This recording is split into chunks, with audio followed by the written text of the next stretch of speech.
सारा संसार भूला हुआ है। काय में?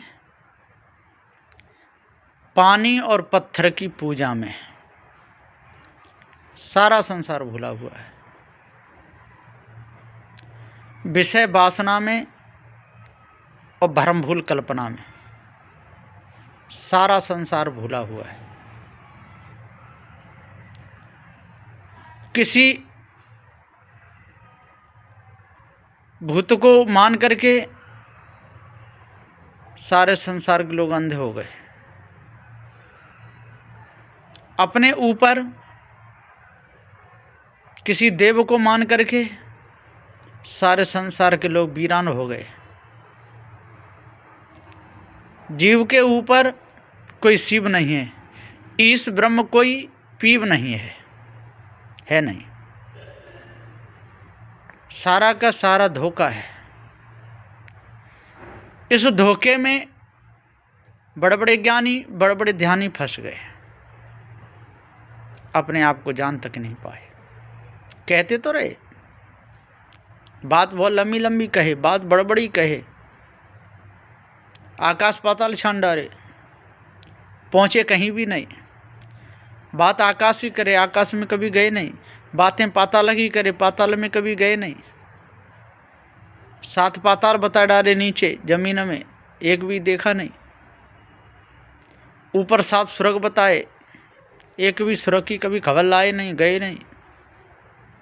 जैने भी भूले रहे चंद्र मुक्त शिला को बता करके, और हिंदू भी भूले रहे सत्यलोक बता करके, वैकुंठ लोक बता करके, शिवलोक बता करके, जनलोक बता करके, महलोक बता करके, तपलोक बता करके, सतलोक ये सब भूले रहे। सबके अंदर भूल है, और ये भूल मिटेगी कब? जब ये सारी झूठी मानंदी को त्यागेंगे तब। सारी झूठी मानंदी को त्याग देंगे तो भूल मिट जाएगी। और झूठी मानंदी को त्यागते नहीं, भूल मिटती नहीं। और जो भूल मिटाने वाले संत हैं उनके पास जाते नहीं। उन्हीं के पास जाते हैं कि जो भूल में फंसाते हैं। भूल में फंसाने वालों के पास ही लोग ज़्यादा जाते हैं। जो ईश ब्रह्म परमात्मा की कल्पना में फंसाते हैं, ऐसों के पास ही लोग ज़्यादा जाते हैं। और जो सत्य निर्णय की बात बताते हैं उनसे तो मुंह फेर लेते हैं, मुंह छिपा लेते हैं। ऐसा मालूम पड़ता है मतलब इनको हत्या लग गई है।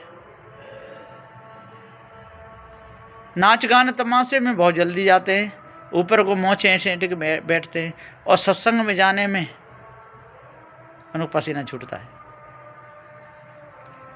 और क्या कहते हैं कि नहीं, अभी हमको गुरु दीक्षा नहीं लेनी। कि क्यों? कि अभी हम कुछ वैसे कर्म कर लेते हैं। अरे बाबरे, आदमी बिना गुरु दीक्षा लिए करता रहेगा तो तेरे को पाप नहीं लगेगा, और गुरु दीक्षा लेके करेगा तो पाप लगेगा? अरे दोनों तरह ही लगेगा। चाहे तू गुरु दीक्षा लेकर के पाप कर, चाहे बिना लिए कर। गुरु की शरण में आएगा, गुरु तेरे को 4 बात बताएंगे तो एक तो तेरी समझ में आएगी, और नहीं तो इसी में भूला रहेगा, अपने ऊपर किसी को मानता रहेगा, इसी भूल में पूरे समय को निकाल देगा। 4 बेचो 7 18 पुराणों को पढ़ता रहेगा, कुरान बाइबल को पढ़ता रहेगा, धोखे में सारा जीवन चला जाएगा। पत्थर पूज पूज के पूरा जीवन जाएगा, और बहाता रहेगा रक्त की नदी। सदुदेव जी पुकार कहते हैं कि भैया, यदि तू मनुष्य जन्म में अपने आप को जान जाए तो तेरा सारा खटका मिट जाए। लेकिन नहीं, तू अपने को जानना नहीं चाहता, भूल में समय गंवाना चाहता है, धोखे में समय गंवाना चाहता है, और बात लंबी लंबी करता है? चोरी भी करता है, हिंसा भी करता है, व्यभिचार भी करता है, और बात बहुत बड़ी करता है।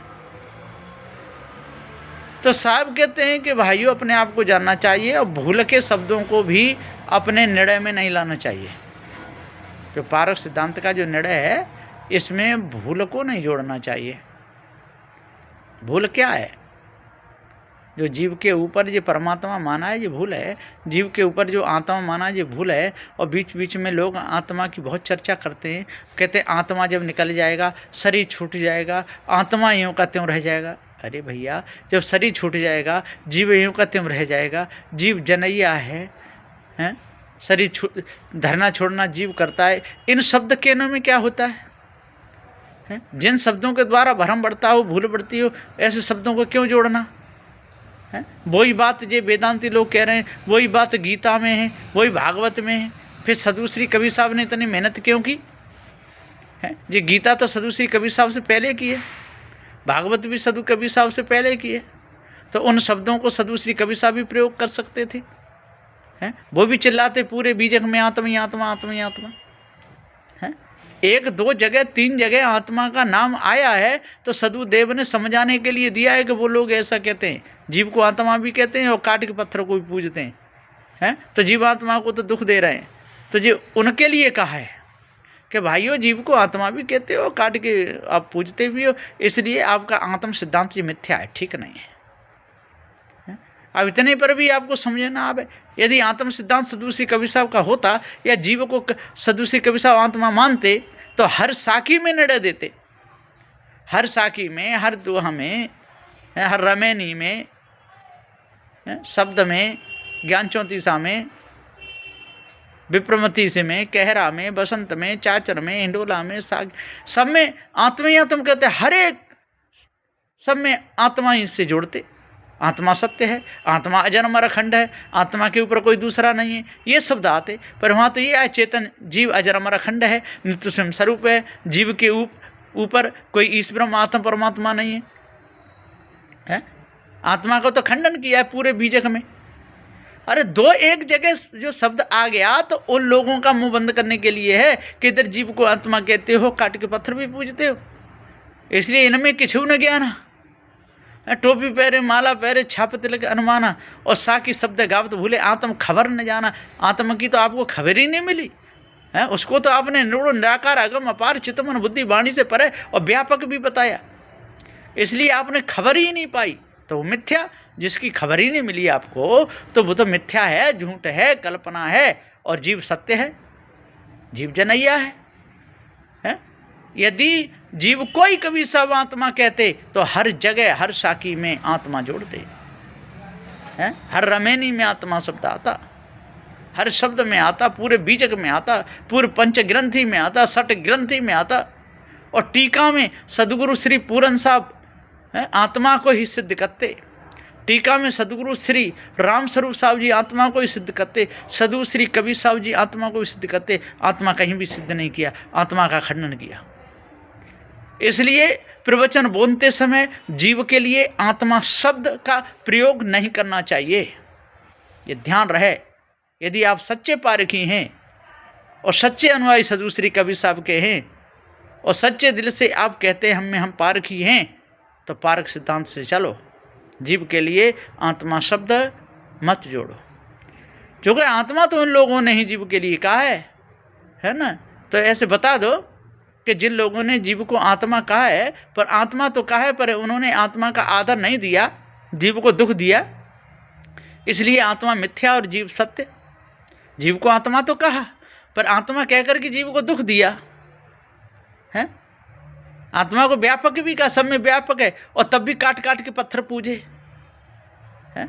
तो ये तो आत्मा के तो दुश्मन हुए, जिन्होंने जो आत्म सिद्धांत चलाया और जिसमें जाएगा जीव मिलेगा, उस आत्म सिद्धांत के तो ये दुश्मन बन गए, कसाई बन गए, काटने लगे।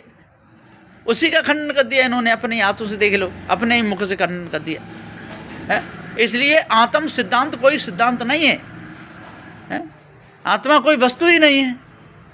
और ये चेतन जीव सत्य है, अजर अमर अखंड है, नित्य स्वयं स्वरूप है। इसलिए अपने आप को जानो, कहना है तो ये शब्द कहो जीव शरीर छोड़ देता है, जीव शरीर धारण करता है, अपने अपने कर्मों के अनुसार खानियों में जाते हैं। जब तक जीव शरीर में तब तक आना जाना होता है, जब ये चेतन जीव निकल जाएगा आना जाना बंद हो जाएगा, है ना। ये शरीर नहीं डोलेगा, शरीर मिट्टी में जाएगा और चेतन जीव का आना जाना रहेगा। अध्यास बस आएगा जाएगा। अध्यास मिट गया तो चेतन जीव भी अपने स्वरूप मिट जाएगा, है, विदेह मुक्त हो जाएगा।